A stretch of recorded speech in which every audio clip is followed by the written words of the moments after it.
Hello, everybody, and welcome to the Kingdom's Queens podcast. We are Super Bowl 57 champions. Woo woo!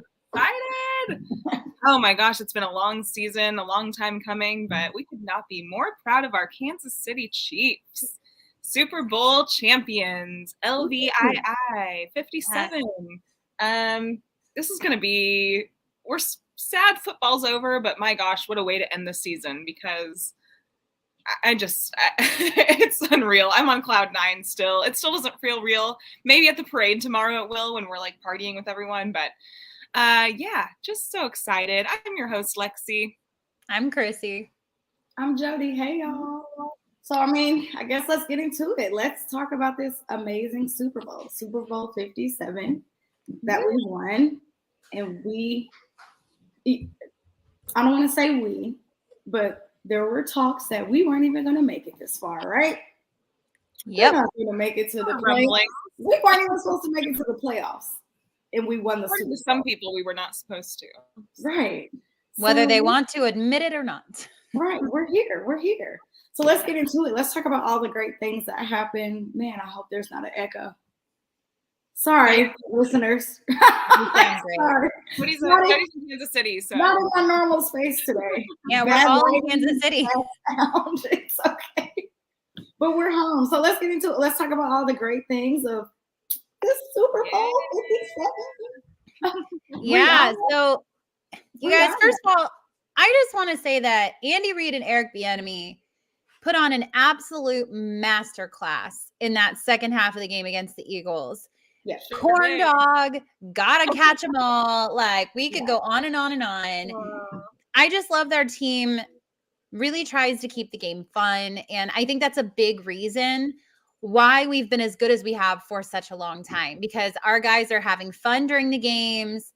They're keeping things light. They're having fun. It's, as Mahomes said, it's a kid's game. So you're supposed to be having fun, And I think when people take things too seriously, it can ruin the chemistry and everything. So I just loved seeing our guys on the world's biggest stage having a blast out there. I don't know about you guys. Sorry, it's raining in Kansas City. So sorry if you hear my dogs. I just apologize in advance. But so the funny thing about this game is the Eagles did almost everything people say you need to do to beat the Chiefs, right? They limited time of possession like crazy. I think we only had 24 minutes. Correct. Yeah. 36 minutes. Yeah. So Jalen Hurts was phenomenal. He really played lights out. Fantastic. They have a great D-line. They have a great O-line, but none of this mattered. And we won the turnover battle. Heck yeah. Our special teams played fantastic. And I think one of the biggest things is while Jalen Hurts was throwing some dimes, man, I thought our defense did a really, really good job of keeping him in the pocket, keeping him from using his legs as much as we know he can, minus like the short touchdowns that he was able to run in for. But I thought we did a really, really good job of that. So,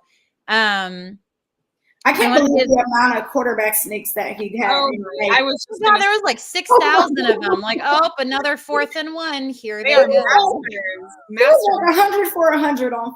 Unbelievable. But I want to give a huge shout out to Colin Saunders, Nick Bolton, and Leo Chanel. Leo Chanel, I feel like we haven't mentioned his name a ton this season, but he was second on our team in tackles in the Super Bowl, and he was all over the place.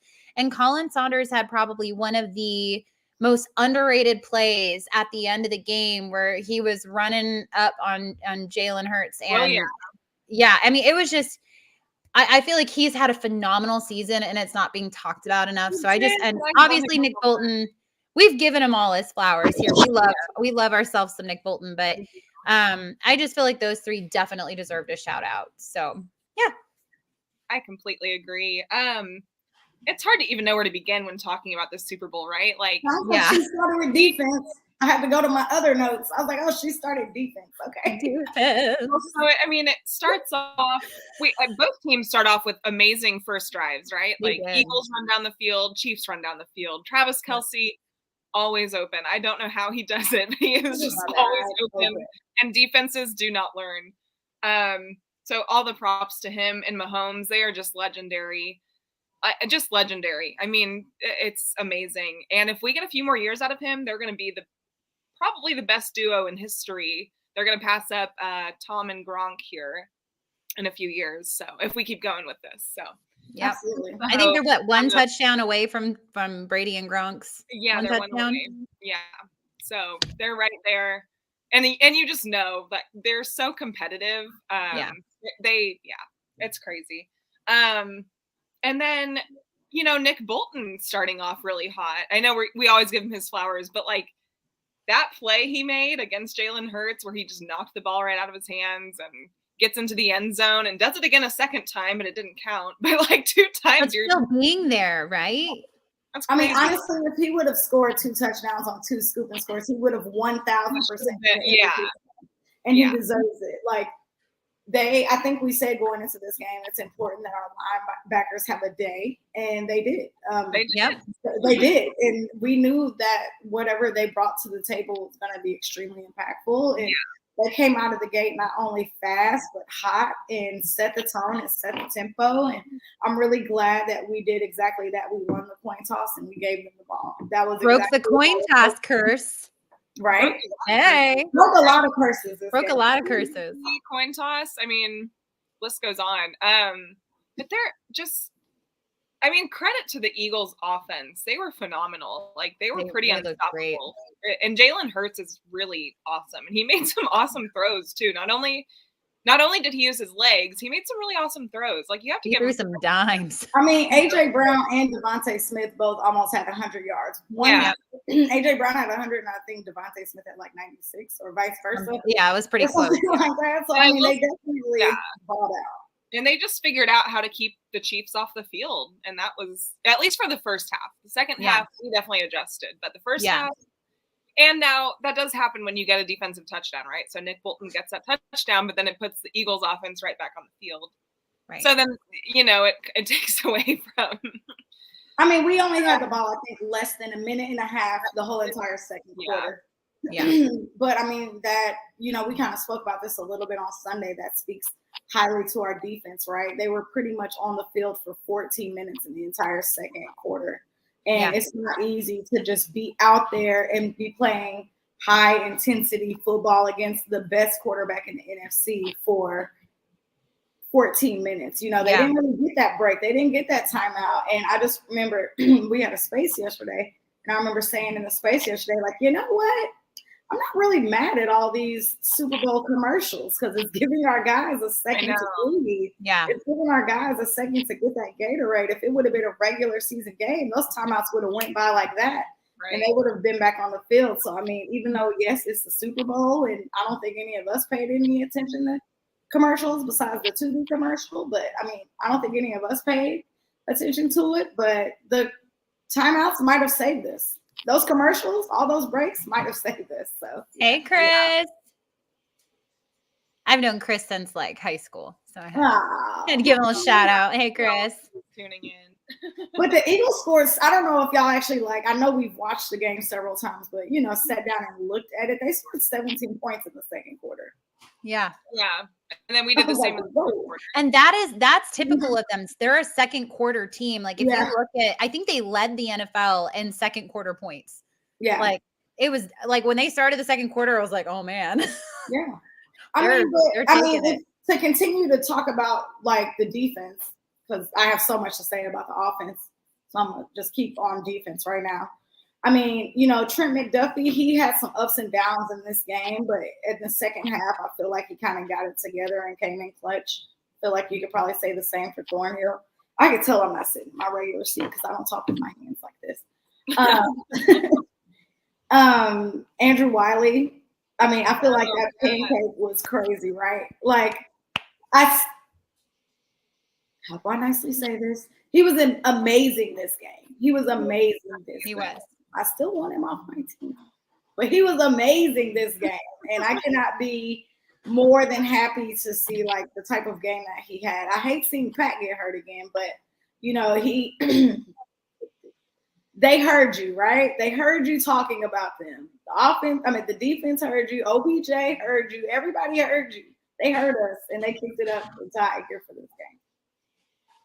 Yeah, I mean, all the credit to our O-line. Like, I'm still considering wearing my Creed Humphrey jersey tomorrow to the parade because O-line, they just did fantastic. Like, there was so much crap being talked for 2 weeks about how phenomenal the Eagles D-line is, and rightfully so. They had 70 sacks on the season.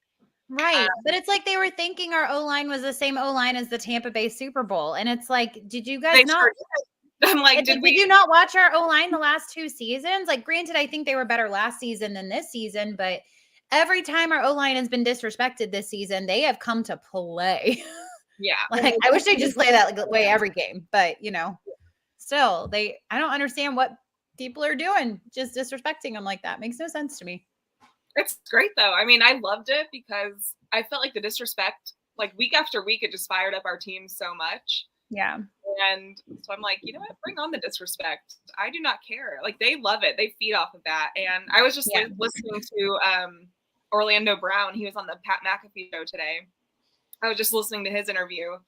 And he was just going off. He's like, yeah, like we hear all that stuff. We heard it for 2 weeks. Like, yeah. That gets to them. I mean, and I love it. So they all shut up to play. Not one sack allowed. And I will say, amazing. Yeah. That field. Oh yeah. I was going to bring that up too. That field was not good. It might have been worse than week 1. Right. Like they worked on it for 2 years. And luckily I don't think either team walked away with any major injuries, which is really fortunate. Yeah. Considering the conditions. I mean, Pat got re-injured. What?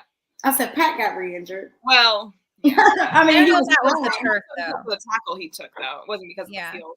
Yeah. But that was not acceptable. But then, it's funny to see like the opposing team's fans, Eagles fans are like, oh, well, that's why we didn't make sacks was because of the field. It's like, well, we played on the same field. Yeah, is that the excuse? I haven't heard that excuse. Yeah. Oh, I've seen a lot of it. I think they interviewed Reddick, and he was like, yeah, that field was just, and I'm like, dude, we all played, well, we didn't, but like the players all played on the same field. Yeah. It wasn't an unfair advantage to either team. All the players played on the same field. And that's what Orlando Brown said on Pat McAfee today. He was like, he's like, honestly, it's almost more of a disadvantage for the O-lines because we're the ones being backed up into it. Like, they're not the ones like pushing forward, so it's kind of like, I don't know. I don't think they saw it the same way, but I do feel like both O-lines were just phenomenal. I will say, yeah, both O-lines. Yeah. I will say with the turf, I'm like 90% convinced in myself that Harrison Butker's first missed field goal was all in his head. I guess his only missed field goal. Sorry, I shouldn't say first missed. He said it was like in the turf. Yeah. I mean, people were slipping all over the place. He probably saw that. He probably got into his head. And if you looked, I think it was Elliott, the kicker from the other team. He went to go kick off, and he did the exact same thing pretty much that Butker had done week 1, where his ankle like tweaked. And luckily he didn't get hurt, but it was the exact same thing that happened because his foot slid. So I'm just like, I'm feeling like I'm proud of Butker, honestly, I think he was in his head when he saw everyone slipping and sliding out there. He probably got in his head when he went to kick that field goal. And my little sister actually said something really funny. The doink sound that happened. She goes, that's what sounds when a Windows computer has something wrong with it. And I was like, oh my God, that's perfect. But right. It was so loud and dramatic. Like they had it was such a doink. And then I'm just really proud of him. I was like, stop replaying it, please. Yeah. I'm just really proud of Butker for overcoming that and coming back and kicking as well as he did. And especially the game-winning field goal that he hit, like being someone who has gone through injuries and whatnot, like getting over the mental aspect of an injury is super hard, especially when you're going back to the place the injury occurred and then the field conditions are like exactly the same. Like, I just want to give Harrison Butker his props because I know that had to be a really difficult thing to like overcome in his head. So yeah. Well, I have a few things to say about the offense. Actually, I have a lot of things to say. Yeah. Let's get into the offense. So favorite topic. One, I just think it's important that we kind of acknowledge who Patrick Mahomes is. We are watching one incompletion in the second half. It's time to respect him, right? Yeah. 2-time Super Bowl champion, 2-time Super Bowl MVP, 2-time regular season MVP. He's 27. This is the 6th season complete. Like, get some respect in there. Breaking is he top 5 in my mind? Yeah, he's top 5 right today. He's top 5 quarterback in the National Football League in general to me. Yeah. I'm gonna keep gloating on Patrick for a little bit. Was talking to a friend earlier, and they posted this stat that was insane, and it was his postseason stats, and I was just like, "Holy moly, Patrick Mahomes!" Right? So for the postseason, the entire postseason, Pat went 72 for 100. He had a 72% completion rate, which is unbelievable. What? He had 703 passing yards. He had 7 touchdowns and 0 interceptions in the postseason. So it's like, all of the things that happen through the regular season could care less. It's all about what happens in the postseason and what you're doing to get to the final dance. And he did that. And he did all of that on a bum ankle, Jody. All of that on a bum ankle. 2 games, 1 leg. Like, yeah, because really he hurt it in the Jacksonville game. Ankle injury was like second drive. Yeah, it was the first quarter. Yeah. So he had a majority of the Jacksonville game, all the Bengals game, all of the Eagles game, all of those stats on a bum ankle. You guys, that's insane. And the crazy part is in this game, in the Super Bowl, he went 21 for 27, only had 182 yards and 3 touchdowns, and including taking another big hit. That is crazy to me because, I think that gets taken away because we had the ball so little in the first half. And so people are like, oh, well, that's not impressive. But it's like, well, if you look at how the game was actually played, there's a reason why that's exactly. Well, and guys, he had 1 incompletion in the second half. Correct. Yeah. 1 incompletion. And it was a throwaway. Yeah. Like it wasn't. Right. It was a Wiley play, right? It was a smart play. I would rather him throw the ball out of bounds. Yeah, that was the Wiley catch or catch them all play. Yeah. Catch them all. But it's so funny. I was listening to NFL Live yesterday because that's the only show I can stand on ESPN, right? But I was listening to them yesterday, and they were just talking about Patrick Mahomes, and they were like, "This dude, like, what team ever doesn't have time of possession? Who doesn't win that battle and still wins the game? Especially by such a large margin." Yeah. And who throws less than 200 yards and still wins the game? Like, they were like, he really is just changing the game and changing the narrative of what we thought football should be for so long. And it's like hard to speak to for this guy because he's coming in and doing different things every single game. You can't understand what's going to happen. You don't know where it's going to come from, and he's still finding ways to win. So I just wanted to take a very long moment to gloat on Patrick Mahomes and all of his amazing things that he's done. I mean, just obviously the best quarterback in Chiefs history, and then just making such history in general. Like, he's just breaking stats all over the place. I don't think we've ever seen anything like this. No, never. It's unprecedented. Tom Brady had a really, really awesome first 5 years, right? But he also had a phenomenal defense almost every year. Well, exactly. It's different. It's different.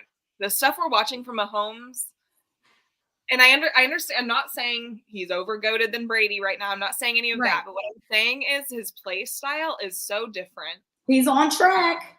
It's so special, and he's definitely on track. But it's so special the stuff he's able to do. Like just the stuff we even saw all regular season. Like it was crazy. Like one-off little throw it to Jerick McKinnon, toss it to Clyde in the end zone, air Mahomes. I mean, there's so many amazing, outstanding things he's doing all the time that's changing the game, and it's changing the game for future quarterbacks. Like you see high school quarterbacks that are now trying to be like, okay, wait, let me try that. Like it's so funny because kids literally do what they see. You even they really do. They do what they see. Even when it comes down to like the celebrations in the end zone. Yeah. You know what I mean? You see that with kids. He's so humble on himself too. He's like, no, I can't outrun you. I can't out juke you, but I'm gonna like outplay you. And it's just his style, just the way he grasps the game and the way he understands football. Like his football IQ is out the roof. And it's so funny. I laughed earlier when he told Nicole to race him. I don't know if y'all were on Twitter. Yeah, I saw that. I was like, there's no way y'all gave him a 94% rating. He's like, you want to race? And I'm like, yeah, that's right. And it's so I would love that. I feel like over these last 24 hours, Patrick was like, okay, you're going to see the real me now because the season's over. Right. Like you said, I feel like he's so conservative through the season, but when it's over, now he's like trying to get chatty. And now he's like, I'm going to talk a little. He's like, I got a ring. I got 2 rings. I can talk. Yeah, I'm going to talk a little. What were you about to say, Chrissy? Oh, never mind. So, sorry, my dogs are banging on a gate. I also want to give a quick shout out to our run game. Andy Reid, you didn't abandon the run. You didn't abandon the run. Man. Pacheco had 15 carries for 76 yards. Yes. Oh, so good. I'm so proud of him. That's so many. To know Chiefs football is to know that that's so many. And he took a huge hit. He took a nasty hit. I think he got the wind knocked out of him. I think he got the wind knocked out of him. Maybe. It scared me. He was right back in. Me, and I was like, oh my goodness. I was scared. I was like, no, Pacheco, you always get up. Come on, baby, get up. Come on, Pacheco. I know. Get up. I do think he had the wind knocked out of him. Because he got hit right in this area. Yeah. And so I was just like, okay, it's either ribs or the wind. Please let it just be the air. Get him some breathing. He'll be fine. I mean, and he came right back in the game and acted like nothing happened. I was like, yep. I don't know what is in the Gatorade. I don't know what's in the Gatorade in this Chiefs locker room or whatever, but keep feeding it to him. And, if we're going to talk about the run game, let's talk about McKinnon and his amazing clock management slide right in front of the end zone at the end of the game. Because I know that he said that the coaches have been harping about clock management and things like that all week. But when you're in the heat of the moment, I feel like that stuff can so easily just kind of trickle away. And the fact that he slid down perfectly. They were able to get, I don't know. The Eagles let them go ahead and score. Let them score. And yeah, that's what they were doing. They were going to let him go and score. And he was like, nah. I'm too smart for that. But he's just been all season long. He has done whatever the team has needed him to do, whether it was catch a bazillion touchdowns, whether it was pass blocking, which he was phenomenal at during this game, whether it was helping keep Patrick clean once Patrick was less mobile. If you notice, McKinnon became less of the receiving threat that he was, and he became more of the pass blocking threat just to help keep Patrick upright more. And I just cannot, I hope we bring him back because I cannot. I hope so too. I feel like we will. I think he would take a team-friendly deal and come back. I mean, he's technically here next year, right? Yeah. He's technically here. I think he was a 1-year deal. Yeah. I thought he had a 2-year deal. I think it was a 1. Who has a 2? But MVS is a 3-year. Yeah, MVS is 3-year. But I'm just really MVS is 3-year. I don't know. But I don't know. I'm really thankful for everything McKinnon has brought this team and the way that he sacrificed stats in the playoffs and in the Super Bowl to do what the team needed him to do. I could not be more grateful for everything he did for this team. Honestly. I think McKinnon will be back because CEH won't be. True. He posted himself today. He said there is no I in team, and he posted his just coming short of the goal line. And I was like, that's a framer right there. Frame that for Jerick McKinnon because you could have won us the Super Bowl and bragged about scoring a touchdown in the Super Bowl, but you actually did something almost even bigger than that by sacrificing that, stopping short, saving the clock. It's just crazy. I was listening to a podcast earlier, and they were talking about how not only, they coached that, but when he was running full momentum, everybody kind of came off the sideline whoa. And he was like, guys, I got this. I know what I'm supposed to do in this moment. And you can tell that's definitely a veteran move. Yeah. Let's talk about Travis Kelce. I know y'all touched on him a little bit.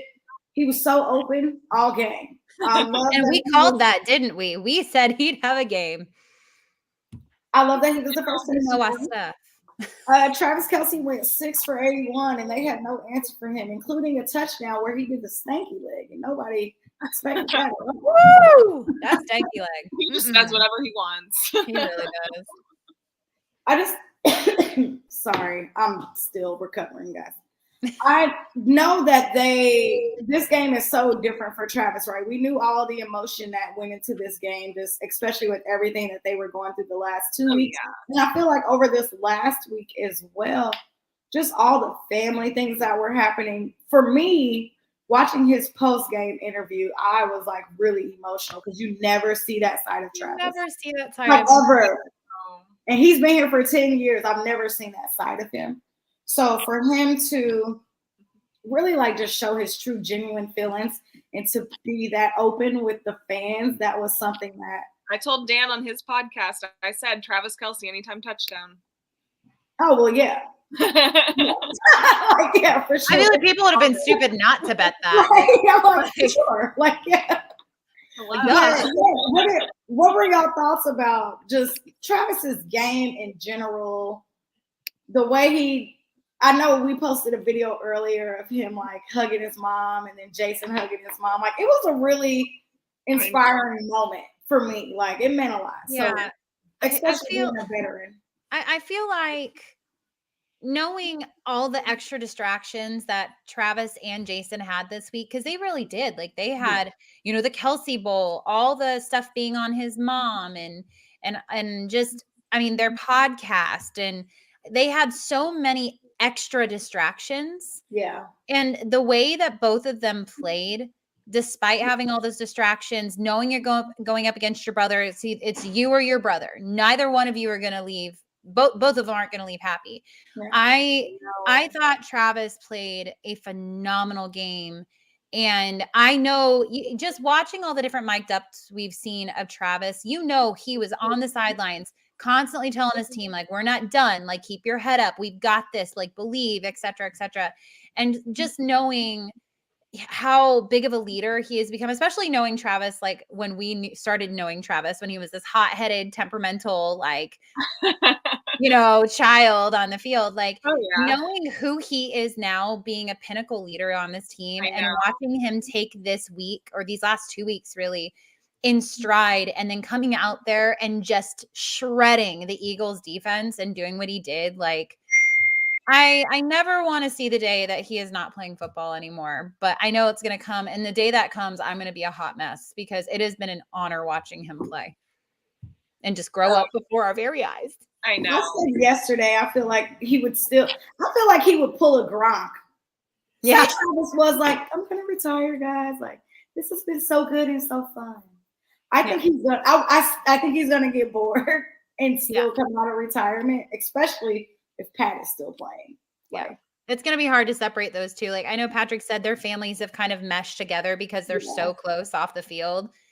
And I think it would be really hard for them to break up that duo. I definitely don't see Travis retiring this next season. I think it would be. Oh, no. I think he has like at least 3 years left in him, and then he might be like, but I mean, he's still getting Jason Witten 1,400 yards. They can even Jason Witten him if they want to. Just bring him in for third down and let him get the first down. Like, He's so good at it. Like, it's silly. Yeah, like Travis, I know he's what, 30-ish? I think he's 33. 30-ish. He might be 31 until like 30. I didn't think he was 33 either. I think he's 30. I thought he was 31. I'm gonna Google it. I'm Googling it. I still think he has at least 3 years left. Oh, he is 33. Look at that. Oh, hey, Travis, I'm also 33. So.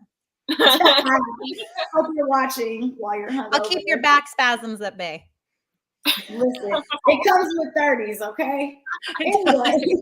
But no, I'm just super proud of Travis, and I know he was super excited. He turned 34 in October. This was the 5th time that he was a captain in a playoff game, so he was excited because he got his gold stars and his gold C, which I didn't even realize that. So now when I watch the game for the 3rd time, I'm going to look for that. So I know I didn't pay attention. Okay, we got to talk about the guy who has kind of been a trending topic all day on Twitter, Mr. Juju Smith-Schuster. He is setting Twitter on fire today. He's cooking chicken at Cane's. He's talking crap on Twitter. So random. Like, I love Juju Smith-Schuster. Can I just say, like, I know some people didn't love that he was talking crap today, but I'm like, you know what? He had himself a fantastic second half of that game, and he had himself a fantastic season. And he's been so disrespected and like, oh, he's a TikTok boy. Oh, he's going to be nothing on after the Steelers, whatever. He's not going to be your wide receiver one. Like, no. Put some respect on Juju's name. He was fantastic. It made me think, like, there had to have been a lot of trash talking going on in that field for him to post that today. Like, I'm not going to lie to you guys. I thought it was hilarious. However, I also was like, what's Juju doing? Like, Juju's got, whoa, Juju, like, you don't expect that. I thought it was so funny, but I was just like, oh, this is gonna go the drama. I feel like a hypocrite right now. I know myself out because here's my thing: if we were in season, I would be livid. Oh, 100%, livid. But I think that's why I'm not mad. It's postseason, and you want to. It's postseason. We haven't talked in weeks. They walked the talk that they were supposed to walk, and they got a ring. So now he's a Super Bowl champion. And he can do whatever he wants, and he can talk as much as he wants. And then when August gets here, I don't want to hear it. But he's currently a Super Bowl champion. He had a heck of a game. He went 7 for 53. He was in the clutch when he needed to be. He was being a distraction and letting other people get open. His second half, like you said, Lexi, he was on fire. So everywhere. Talk his little talk today. Y'all wait till the parade tomorrow. Oh, buddy, you just wait till. I mean, the Travis Kelce clip from 2 years ago is still circulating, right? Yeah. So y'all. I mean, that's like the new mantra for the Chiefs. Now it's gonna be what's gonna be the next one. I'm excited to see what's coming. I know. I can't wait to watch it. I can't wait. It's gonna be so good. We want Juju back. Yes, we want Juju back. Yes. Yeah. Yes, Juju catches everything. Juju catches everything. It's gonna trend at some point, guys. We're gonna get there. You know what the thing is too for me with these wide receivers. We have Kadarius Toney who's building up fantastic rapport with Mahomes. Yes. Then you have Sky Moore who scored his first touchdown in the Super Bowl. I was so proud of him. He's really turning it on right now. Then you have MVS who will probably be here again next season, and I think he's really turning it up. He was a little lost. He was being heavily covered this game, right? As he should be. Yeah, I mean, he should be against the Bengals. So. That was due to him being wide open in the Bengals game. Yeah. And so I'm actually fine with like all of these guys coming back. Juju, MVS, Sky, and Toney. Imagine all 4 of them. Plus, like, don't forget Justin Ross and John Ross. John Ross we have. Like, I'm excited for the longer you keep people, the more their chemistry builds. I'm totally good with that. And then, like, if we want to add a weapon or two, like, I'm good with that. Hey, D-Hop, come on over, baby. Yeah, D-Hop wants to hop on over. Man. Hop on over. In the picks, not the first.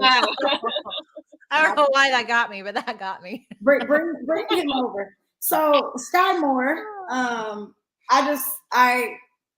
feel like all of these postseason players, like everybody is so different in the postseason than in the regular season, right?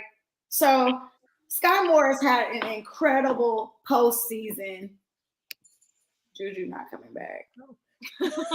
I was delayed, and I was like, oh no. Anyway, Sky Moore has had an incredible postseason, and I just think that I couldn't be more proud of this rookie. I feel like he had a rough beginning half of the season. He finally started finding his stride at the back half of the season, and he went into the postseason super confident. And I think that has a lot to do with our veterans, and I'm so grateful for our veterans because I think our veterans really like hype these rookies up and got them like mentally, physically ready to go into this postseason. Yeah. And I just can't wait to see what Sky Moore does next year. Like, oh my God, he had 1 target for 4 yards and a touchdown in the Super Bowl, and I was thrilled. Yeah. Thrilled. Imagine, like you said, that I've ever seen in my life. Allowing him to learn the playbook in the offseason and really figure out like our offense, because they say our offense is a really tough offense to learn, you know? And so I knowing how Sky has come on in the last part of the season here and the big plays that he's made, like you said, Jody, like next year, I see him having like this breakout year, kind of like how Tyreek's first year, it's not like he did a ton. He was more the punt return guy, the return specialist, as you will. And then he learns the playbook and then he comes out and he just like blew people away. I'm not necessarily seeing that I see that big of a jump, but I think that he's going to be, he's going to be way, way more of a big part of our offense next year. And it's so funny to say that. I know we're talking about offense, but I was listening to something the other day and they were talking about the defensive playbook in the secondary and the corner. I just remember hearing the safeties and the corners being like how they struggle, the rookies, how they struggle learning this playbook. And they really, really struggled. And they were like, what in the world? But the veterans were like, it's okay. Come in early, stay late. We're going to sit down and really study this thing. And you could see how they transition throughout the season. As they started getting more and more comfortable. You put the suit on, Dad. Y'all, my dad got a date. Don't come over here. Hot date tonight, baby. I'm live. Don't come over here. But like also our rookies, I think it was on the franchise. They were talking about how the defensive guys. Everybody say hi to my dad. He came in. Oh, you look so dapper. Yeah, we're live. There's people watching. So if you're going to be here, say hi and go Chiefs and walk away. Hello, everybody. Go Chiefs. Yeah. Go have fun. What about them Chiefs? Oh my God, go. But I was saying our rookies had this little study group where they got together, they got to gel and really just grow together learning this playbook. Because like you said, Jody, they said that it was hard. They struggled learning this playbook. So it helped them come together as a group, though, having this little study group that they did all the time. And I know like we're kind of going into our thoughts of the season right now, but like you said, I made a note specifically to talk about our veterans taking the rookies under their wings, staying late with them after practice, taking them aside to work individually in training camp. Without that effort from our veterans, those rookies would not have been making the huge game-changing plays that they made in the playoffs. Looking at the interceptions like Brian Cook, Jalen Watson, Joshua Williams, and then just seeing like Sky Moore doing what he did in the playoffs. And Leo Chanel got a sack in the Super Bowl. Like Leo Chanel had a huge game in the Super Bowl, really and he really stepped it up a notch. And so like just seeing how this rookie class just. I'm so incredibly proud of our rookies because this season was kind of a rebuilding season, you know, like we're bringing in all these rookies, retooling, rebuilding, whatever people want to call it. We had a whole new offense, a whole new defense, and we still came out and did what they did. And I think the chemistry between the veterans and the rookies was huge because a lot of times you don't see that. They're like, the rookies will be fine, you know, fend for themselves. And I think our team really just gelled together to make sure, because we did have so many rookies and so many new players, everybody had to gel together. Well, I think we got to also think about it too, though. We brought some really good veterans in who also had to learn that same playbook. Yeah, exactly. The MVSs, the Jujus, some people who have been in the league and have played for amazing quarterbacks and coaches too, right? Yeah. They have to also come in and learn this playbook. That is not easy. So, you know, I'm interested to know like how their leadership still played a role on learning the playbook, but still inspiring the people that were around them too. I think this was definitely like the least selfish team we've had. Yes. In a really long time. Chris Jones, Frank Clark, they've all spoken to that and Jarek McKinnon. I mean, they've all said it, like, it was just such a team effort. Like Frank Clark, I think all of Chiefs Kingdom can say how unbelievably proud we are of him this year. Like, I know he's been through the freaking ringer with losing his father and just so many things he's gone through in the off season and all this kind of stuff. And the work he put in, like with George Karlaftis trying to help him. And then, you know, I know Carlos Dunlap had to learn the playbook and Brandon Williams and all these guys coming in, and they all just like worked together to put this together, and they knew they could do it. And they were like, just watch. Yeah. And, exactly. And I'm just so unbelievably proud of, I think especially just for some reason, Chris Jones and Frank Clark just stood out to me, and Travis Kelce and Patrick Mahomes. Those four for me just stood out on a different level this season. And I know there's all like big names; those are the big names of our team, but like they really were such great leaders this year. They really just showed why they deserved to win a Super Bowl. Why, like, I don't know. There was just, like we said from the beginning of the season, there was just something so special about this squad, and we knew it. And I don't care what you want to say. Now people are doubling down, like, oh, you guys weren't doubted. You were never doubted. You're the Chiefs, blah, blah, blah. I'm like, yes, we were. Like, not sure if you guys are on Twitter, but if you're on Twitter, Lexi posted about 21 different posts of how we were doubted. Lexi had the time today. So please make sure you follow her at Lexi Osborne on Twitter, and you can see all of those posts that were on there. Before we pivot, y'all spoke about it, but I didn't get to say anything. Our coaching was incredible. Andy Reid, Eric Bieniemy, Spags, Toad, like, and even everybody who works their assistants under their teams. Yeah, man, we got to take a second and talk about how great they were. Like, Andy and Spags and EB were insane in this Super Bowl, like to a level I've never seen. And I kind of heard some things today that were like really interesting. Like, we already spoke about like the MVS thing, right? That was great. But one thing that was like really great also is, you know, someone said what they would do is they would break the huddle and get out early so they could see what their defense was planning to do, so we could know how to adjust to their defense. And I think that normally we have been a great team at second half adjustments, but in this Super Bowl, we were extremely good at adjusting in the moment. And I feel like I haven't seen the adjustment in the moment like that until like these last two playoff games. And I don't, man, like, y'all better give Spags his credit. If somebody said it in our space yesterday, and I didn't realize this either, but he has 4 Super Bowl rings. Yeah, that's crazy. I didn't realize that until yesterday. I was like, what? So yeah, Spags. I know a lot of people don't like him. And I know that we got to start slow and go fast. But hey, hope you're here next year, Spags. I'm fine with it. I'm on board. I've heard rumors he's considering retirement, so I really hope that's not true. I hope they're like the fake Andy Reid rumors that we've. They need to all retire simultaneously at the same time in the next 10 years. No. You can't take that all at once. Yeah, no. Right? No, 10 years. No, it's too much. Okay. I think after this Super Bowl high, they have to be like, I think a lot of, I feel like they're going to be back. I don't know. I'll be right back. I think we're going back to the Super Bowl again next year. Book it. I think we're going back to the Super Bowl next year, so book it. I think so too. I would agree with you. Well, let's get into this parade tomorrow.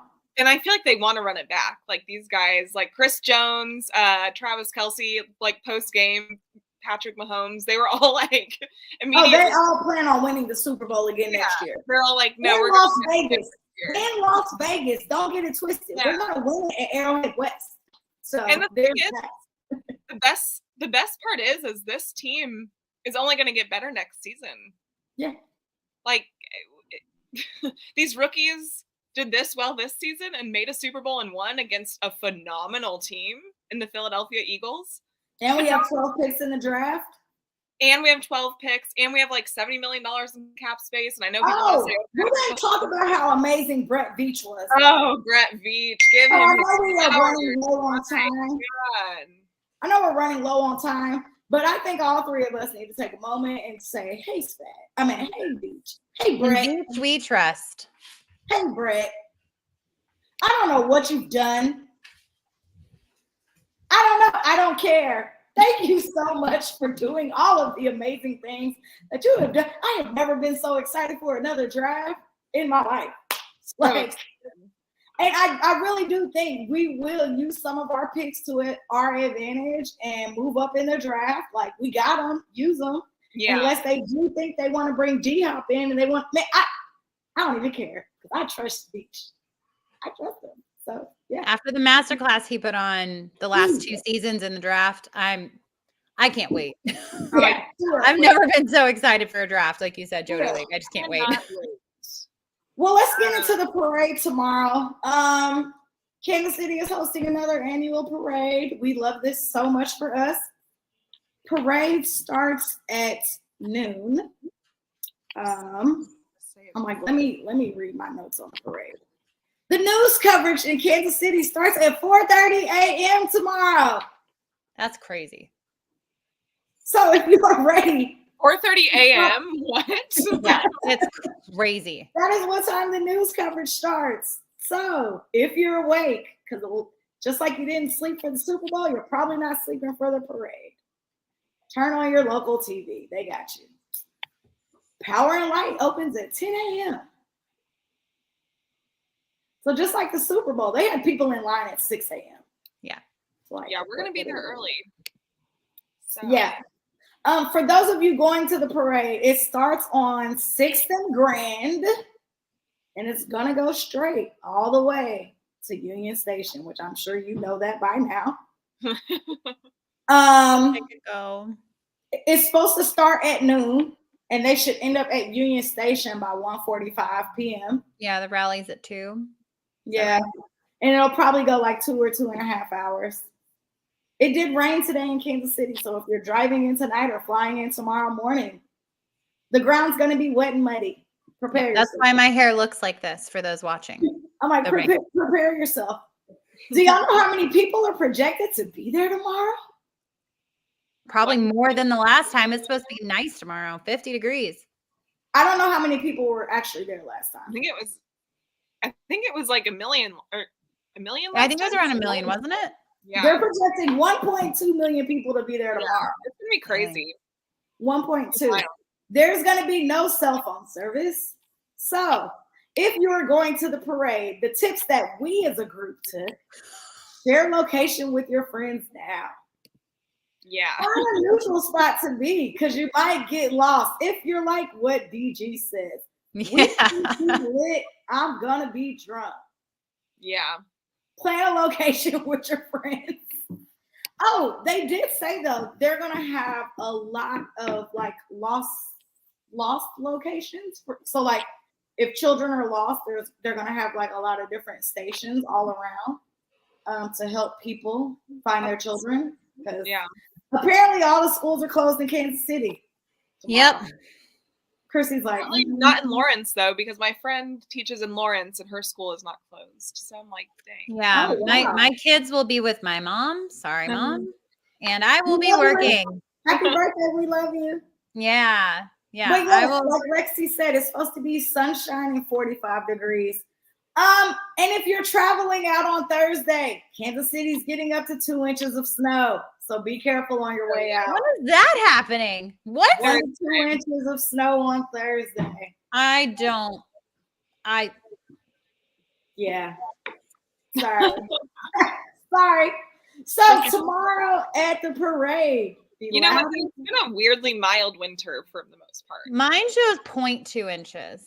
It said 1 to 2 inches earlier.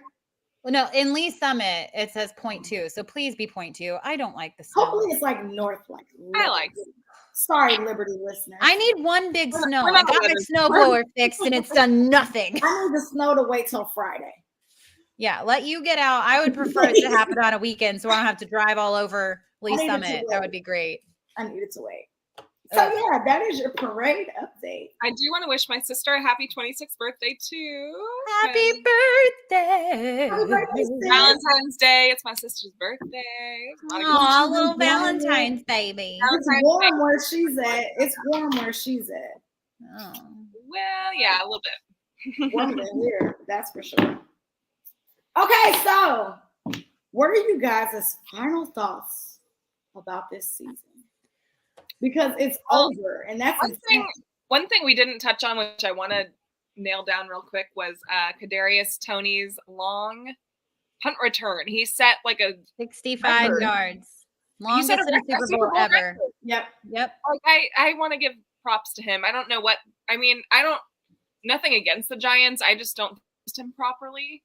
Absolutely not. And now he's a Super Bowl champion. And I'm so glad he's on our team for the next while, and I'm so excited to see how he does in our offense. I can't wait to utilize him. Yeah, weren't his stats like 1 reception for 5 yards and a touchdown? Yeah, and then his kick return like that. 2 for 77 yards. Yeah. Something crazy. It's crazy. like his touchdown was 1 catch, 5 yards. Yeah. His kick return was 2 for 77, which is incredible. I can't wait to see how, again, he wasn't even supposed to be a this year like thing. Yeah. It was supposed to be a next year, like, oh, we're gonna get him, and no, he was huge this season, and that was just bonus. Like, to be, it's just, and then he makes a touchdown in the Super Bowl. I'm just And that thanks, Mom. Oh, happy birthday to you! So many birthdays. All the parents, all the dad, mom, sister, we love you all. Yeah, I know, right? Family affair here. Family affair. But anyway, to get into, we need to start a petition to get KT to train with Bobby, though. Yeah. This off season, they need to become besties. He's in the best pair. He's in the best pair now, so he definitely should be good to go. Absolutely. Yeah, can you imagine an off season with our training staff and maybe Bobby? He'll be fine. He'll be in great shape. So, what are your guys' final thoughts? My final thoughts, I know Lexi, I felt like she was reading literally word for word my notes earlier, so I'm just gonna retouch because it was so weird. I was like, that's exactly what I typed up. Sorry. No, it's fine, but we all said this whole season. Good at chemistry, Chrissy. I know, right? That's funny because that's what I'm diving into. It's crazy. This team, we've said it all season, has just felt so special. We were right. Their brotherhood, their chemistry, their bond, their hard work. They've just brought us so much joy this season. They bought into the Chiefs culture, the new players, the existing players. And they bought in immediately. And it was apparent from the get-go, watching Mahomes camp with the guys down in Texas and how many guys went down there. And just seeing like Mahomes really take that leadership role. And he's like, look, I'm going to give the guys my extra so we can be a better offense in the season. And I think you can tell that made a huge difference with this team. And I just really, really hope we can keep our core together. I know Chris Jones mentioned that. He's like, we've got to keep our core together. We've got to run this back. We've got to, and so I hope we can keep this core together and continue building around this core through the draft, which I'm so excited for. Kansas City draft. Woo-hoo. Yes. So we've already touched on everything else I wanted to touch on for my final thoughts. So I'm just incredibly proud of this team going through getting a whole new offense, whole new defense, and doing what they did this year and having fun while doing it. And just seeing that, I know their fan bases can make the comments they want about, oh, that's cocky. Oh, that's just them making fun. It's like, no, they're having fun. And football is supposed to be a kid sport. You're supposed to have fun. Let the guys have fun. You guys would love it. And I bet your team would love it if they could have a little more fun on the field. So I love all of it for our guys. And I'm sad it's the off season, but I'm also really excited to see what this team looks like next season. So yeah, it's backyard football, right? Like that's what we're watching our team do. And that's why it's so much fun to watch. It's just a pleasure. It's a pleasure. To recap my thoughts, it's a lot. But like we've said all season, this team is just unbelievably special. And it starts from the top down. I mean, the Hunt family, they're an awesome family for our team to play for. Like, they respect our players so much. They respect the game so much. And so it starts from there and then down to Andy Reid. You guys are loud. Not me. Sorry. And, Eric Bieniemy, Steve Spagnuolo, all those guys. And then the hires we made in the offseason too. I know we'll get into that kind of next week. But it's just been such a pleasure to watch them. And I know, I listen to a lot of other like sports shows and different people, and everyone's like, it's not even fair watching the Chiefs because they just have so much fun when they play football, and they're just doing stuff that like you don't even know other teams even think of. And it's like those snow globe plays, those what is it, corn dog now. You know, I know. I got to make that shirt for us guys this weekend. But it's just, they're just so much fun to watch. And I'm just so proud to be a Chiefs fan right now. I think this is an era we've all dreamed of for so long. And we have the best quarterback in the league. We have the best tight end in the league. We arguably have the best D lineman in the league in Chris Jones. And the best coach currently. I really think I'm definitely the best coach. I really think that they're all going to want to run it back again next season. And like you said, Chrissy, like, it's just about keeping that core together and then building up these other guys. Like, we're going to have these rookies with us again next season. They're only going to get better. Yeah. Imagine them getting better. And then the draft, and there's just so much to look forward to with this team. I'm so excited. I'm so excited that we won with this team, and then it just gets better. Like, I don't even know what to say. So in the words of Mitch Holthus, right, like, you're going to have to deal with the Chiefs. You might not like us. You can disrespect us, but you're going to have to deal with us. And that's the name of the season for me. Yeah. I love that our rookies got that taste because they're going to want to get it again. I love that. Super Bowl. I mean, literally we won another Super Bowl. It's unreal. It's amazing. Yeah. I'm so proud. So proud of this team. So many of these, I mean, every guy deserved it so much. And there's just so many great stories on our team too that, like, I don't know. It's so special. So, and then doing this podcast with you guys, like starting this up this season, it's just been the best part of it for me. Like, I love getting to recap it every week and getting to talk about it all. And we get to end on a Super Bowl, like, that's just awesome. And first year of doing our podcast together. So, and I know we don't plan on ending this during the off season either, just so you guys know. So we plan on continuing this. And yeah, it's going to be a lot of fun. Draft is in Kansas City. There's so much to look forward to. So we got to get tickets to the draft, man. We got to figure that out. I tried to get some yesterday and it wouldn't let me register for some reason. Anyway, yeah, we're going to figure that out. Are they for sale already? Are they for sale? You have to get them. Yeah, I think they are. The draft tickets? Yeah. Oh, okay. Got to get them. Like, yeah. My final thoughts. I mean, I think it's evidently clear that I'm proud of this team, so I'm not going to go into that, especially because you guys touched on that as well. I think for me, it was everything that I expected it to be. I know that they have extremely high expectations for themselves, so therefore I had high expectations for them. Being a season ticket holder, I love Arrowhead. Arrowhead is so fun. It has not changed. The fans are the greatest. The atmosphere is the best. Every single game I go to, I get cold bumps and chills. Like, it doesn't matter how many games I go to. I love it there. Yeah. I love seeing them run out the tunnel. I love the brotherhood that they've created. And this season had a lot of ups and downs. Like, the beginning of the season was good, and then it was scary, and then we hated the defense for a really long time. Then the bye week came, and then we had stress about the Bengals. And then, I mean, even if you just talk about the NFL, the DeMar Hamlin situation and how that affected us, and we were the very first game to play after that situation. I'm like, I don't want my boys to play. Like, I feel like there were so many things that happened throughout this season. There was a lot of great games. There's a lot of great quarterbacks. The AFC West is a gauntlet. And I think that kind of speaks more to the level of our players and who we have on our team. We're going against some amazing people for a while, right? Yeah, AFC. I mean, Justin Herbert, Josh Allen, Joe Burrow, Trevor Lawrence, Lamar Jackson. Like, I mean, Russell Wilson. Okay. But, I mean, there's so many great people that are out there. And so many great coaches that we're going to be going against. And we went against a lot of these teams this year. And for our rookies to kind of step it up and kind of kick it in a high gear, going against this level of greatness that we're playing against, iron sharpens iron. Yep. And I think our team was good this year. I think that we can be great next year. I still think there was a ton of opportunity that we had this year.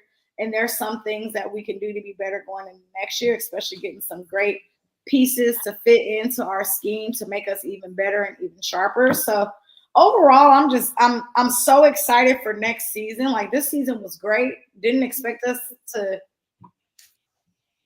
be doing all these amazing things that we are. But yeah, next season is gonna be like. I think that's where I'm with you too, Jody. Like, I don't even feel like we came near our ceiling. No. Like at all. There's so much more potential. And I mean, we had suspensions. They did fantastic. They were an amazing team, but like I just see so much more for them. And I think they all know that too. Like I know we just won the Super Bowl and like I think a lot of people are gonna want to come back on a team friendly deal because they know like yes, Patrick Mahomes has been doing this now for 5 seasons, 6 seasons, but he's just hitting that prime. Like he's just like really starting to find. He already got swag through the roof, but he's just really finding that stride like now. Yeah, and something with this. Oh, I was gonna say something with this team. Like, guys, I know we had 3 losses, and but we were 9 points away from going 20-0. Yeah, 9 points. Yeah, our every loss was by 3 points, and in every single game, we had a lead in the fourth quarter. Yeah. So it's like you look at, like you guys said, like we don't feel like we hit that ceiling this year, and it's like look how close we were to being unstoppable. We had so many errors on ourselves. Like, think of special teams this year. They were a huge reason that we were having those issues, and they really cleaned it up in the last part of the season. So it's like I'm so excited about this team next year, like more excited than I am about the team this year. Because just knowing the potential and knowing all those rookies who were dominant and so good this season, and seeing them get a full off season under their belt, learning the playbook even more and coming back. Like I can't wait to see how the rookies take on the new rookies. Yes. Oh my God. Jody, yes. I can't wait. I can't wait because they've been shown what that leadership looks like, right? Yeah. So now they've been given so many things and tools this year. They have to pass the torch. If they don't pass the torch, then get off the team. Right? And how many seasons have we been like able to name every single rookie that we drafted? Literally every single one. That's crazy. It's crazy. We know them. We know every single rookie, and we can name a play that they have made that has been huge for us. So it's just, God, I'm so excited. Like I know it sounds crazy, but Harrison Butker better be on this team next year. Agreed. I know that sounds crazy. No. But I think if he's 100% healthy, which he will be, he'll get all the treatment and everything that he needs. Yeah. He had a rough season, but his season that he had is pretty on point to what his seasons are usually like. So but he always comes in clutch when we need him. At the AFC Championship, kicks the game winner. Super Bowl kicks the game winner with seconds left. Like, yeah, he better be here next year. Healthy. Yeah. Healthy on top of that. So, yeah. And I know we're going to get into this in the off season because I already have like so many thoughts about all these other teams. And like, I know we're going to get into it, but we got money, we got cap space, we got draft picks. And then when you look at other teams that don't really have that, like, I can't wait to have those conversations later because a lot of teams are not going to look the same way that they did, bless you, this year that they will. So, yeah. No, and especially the Eagles, they have so many free agents that are huge players coming in. Well, they got to pay Jalen. The Bengals have to pay Burrow. Yeah. Kelsey's probably going to retire. Like Jason Kelsey. I said Kelsey. Yeah. We're talking about the Eagles. I think everybody's on Team Jason. But yeah, no, I know we're going to get into that later, so I don't even want to tap into that right now. No, I agree. It's going to be a really fun off season. We have a lot of fun stuff planned for you guys, so it'll be good. And yeah, I just think with all of our draft picks coming up, it's just going to be. And like you said, I'm really looking forward to see how these rookies do with our new rookies because like they're going to instill that championship mentality into them right away. Yeah. They're going to be like, listen, it was our first year and we got a ring.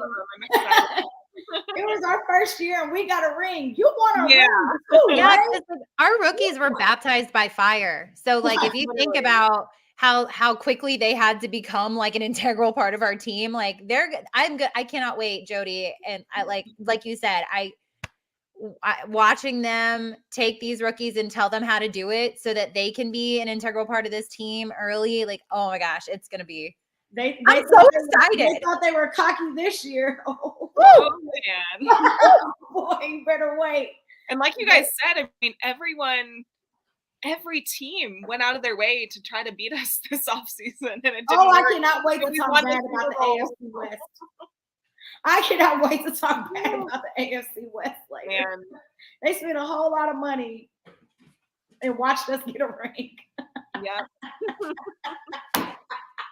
The best way. I mean, it's the best way it could have ended. I couldn't ask for anything better. Well, let's wrap it up. I gotta wake up at 5 a.m. to get people to go to the parade. Oh, I gotta wake up at 5 a.m. to work out.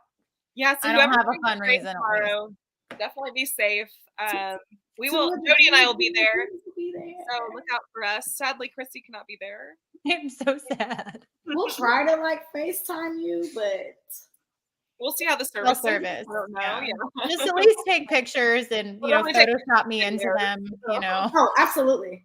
We're there tomorrow. Definitely. Jeez, we got to do it again next year, or this season, so I can finally go to one. Dang it! Like, it's not fair. The parade will be on TV. Yeah. Oh, I'll be live streaming it.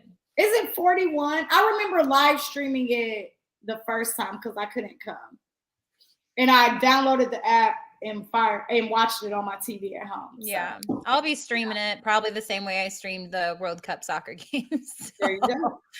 I'm prepared. I've got one meeting tomorrow and I'm prepared. So, but guys, we, as always, appreciate you joining us each and every week and just all the support you've shown our show in this premiere season of ours. Make sure you visit our Twitter page and follow @Kingdoms Queen so you can find all the awesome places to watch our show. Guys, our Chiefs are Super Bowl 57 champions, like Super Bowl champs in a retooling year. It's just unbelievable. And this offseason has officially started. And your queens will be with you every single step of the way leading up to the draft and free agency. So until next time. We did it. The queens have spoken. World champions. I feel like Dora. We did it. We did it. Yeah, we the champions. We did it. Like I said, keep tuning in with us because we're not going to. My friends. So. Boom, boom. And we guys, Chrissy can really sing. I know Lexi can. Make Chrissy sing and post on her page because she can. You've never heard her sing. She actually can.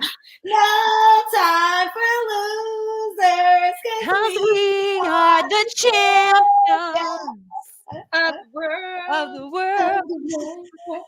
All right, love y'all. In this, Lexi, in this.